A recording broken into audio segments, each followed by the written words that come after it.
2024 की लोकसभा चुनाव के बाद भारतीय राजनीति में एक ऐसा सवाल है जो लगातार पूछा जा रहा है, क्या इंडिया गठबंधन 2029 का चुनाव एक साथ लड़ेगा या बिखर जाएगा। एक तरफ बीजेपी और एनडीए है जिसमें सामने चुनौती पेश करने के लिए विपक्षी दल ने एक मंच तैयार किया, तो क्या इंडिया गठबंधन 2029 में मजबूत होगा या टूटकर बिखर जाएगा। इंडिया गठबंधन का मुख्य उद्देश्य है मोदी को हराना, बीजेपी के खिलाफ वोटों को एकजुट करना। अगर ये लोग एक साथ मिलकर लड़ेंगे तो कहीं ना कहीं मोदी जी को नुकसान तो जरूर हो गई। इसलिए इसमें Congress, Samajwadi Party, Trinamool Congress, DMK, Shiv Sena, NCP, RJD और कई दलों ने साथ में मिलकर मोदी जी को हराने का फैसला किया है। 2024 में हमें इसका असर भी देखने को मिला था। नरेंद्र मोदी के नेतृत्व वाली बीजेपी मात्र 240 सीटों पर सिमट गई। इंडिया गठबंधन की सबसे बड़ी ताकत क्या है कि भैया क्षेत्रीय दल की मजबूती, जैसे पश्चिम बंगाल में ममता जी का दबदबा है, तमिलनाडु में डीएमके का है, उत्तर प्रदेश में अखिलेश यादव का है, बिहार में आरजेडी की पकड़ है और दिल्ली में आम आदमी पार्टी की। अगर ये दल अपने राज्यों में मजबूती से काम करे तो विपक्ष राष्ट्रीय स्तर पर इसे चुनौती पेश कर सकता है। दूसरी ताकत क्या है कि भाई अगर सरकार के खिलाफ माहौल बनता है तो विपक्ष को इसका लाभ जरूर मिल सकता है। अब आते हैं सबसे महत्वपूर्ण मुद्दे पर। इंडिया गठबंधन की जो सबसे महत्वपूर्ण जो समस्या है वो है कि नेतृत्व सवाल। जैसे एनडीए का नेतृत्व नरेंद्र मोदी जी करते हैं, अगर इंडिया गठबंधन जीतता है तो प्रधानमंत्री कौन बनेगा, क्या कांग्रेस का होगा या कोई क्षेत्रीय नेता होगा।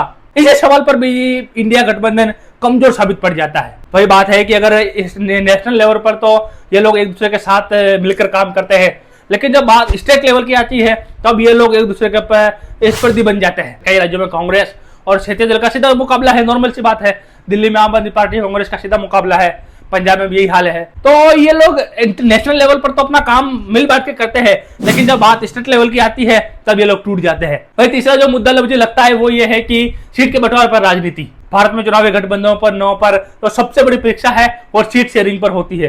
कौन कितनी सीट पर लड़ेगा, किस राज्य में किसकी ज्यादा उगाई होगी, इन सवालों से क्या है मतभेद पैदा हो जाते हैं और इसी कारण ये शायद इंडिया गठबंधन या ब्लॉक टूटता भी है कहीं ना कहीं से। अगर विपक्ष में कई मतभेद पैदा होते हैं तो इसका सीधा असर एनडीए को मिलेगा, नॉर्मल सी बात है। अगर ये चुनाव एकजुट होकर नहीं लड़ेंगे, अगर बिखर गए तो इस बार फिर से नरेंद्र मोदी को 2029 में आने से कोई नहीं रोक सकता। अब सबसे बड़ा सवाल यह है कि क्या इंडिया गठबंधन 2029 तक बच पाएगा। तीन संभावनाएं लग रही है मुझे तो।